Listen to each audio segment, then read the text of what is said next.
Good afternoon. I'm Larry Klayman.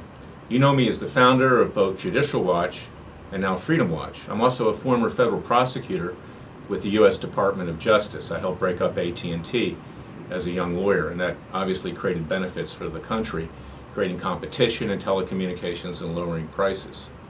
But today I'm here to talk about what's happening before the Senate Judiciary Committee. As we speak, there's confirmation hearings for Senator Jeff Sessions from Alabama, a very fine man who I met as a young lawyer when he was U.S. Attorney in Mobile, Alabama. That was the Southern District of Alabama. I also met him over the years in my work at Judicial Watch and in private practice. I've always known him to be a gentleman. He's not a racist. He's perhaps one of the finest appointees we've ever had to be Attorney General of the United States. But there's a development in this case which is very, very troubling, and that is that for the first time in U.S. Senate history, a senator is going to testify against Jeff Sessions, and that senator's by the name of Cory Booker. In fact, I'm going to change his name perhaps to Cory Hooker, because he's acting as a prostitute.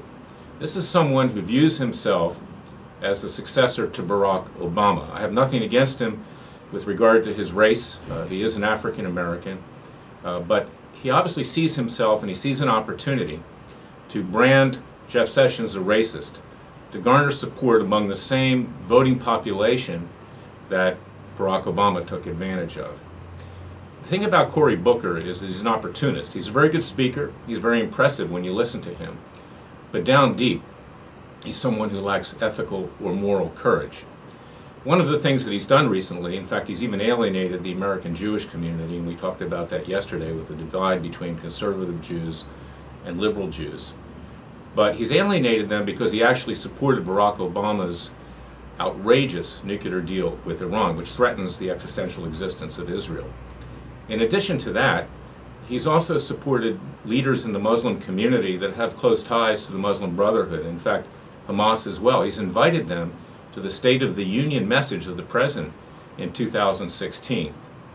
This is someone who is an opportunist, not someone who has great principle, although he's a good speaker. And he's part and parcel to a whole campaign to try to destroy Senator Jeff Sessions. Now, I was watching on television this morning the beginning of those hearings. In the Senate gallery were people dressed in Klan uniforms, people getting up screaming in the middle of Senator Jeff Sessions' introduction. African Americans. These are not typical of African Americans in this country, but radical blacks supporting Black Lives Matter, supporting Nation of Islam, supporting Louis Farrakhan, supporting Sharpton, who has threatened to create civil disruption if Sessions is nominated.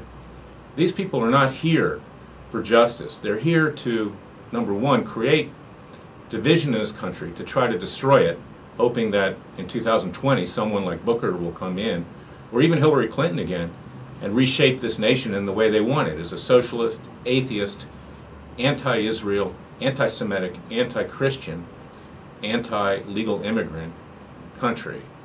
That's their motive. But there's also a fundraising motive, because that helps raise funds, obviously. But I want to point this out because I don't want the American people to be fooled. Many of the commentators in Washington today, and I was a young lawyer and I did commentary on TV, really don't understand the dynamics of what's really going on.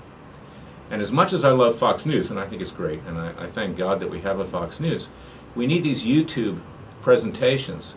I need to be able to communicate with you directly, because you can't say things on Fox News or other cable that we can say directly to the American people.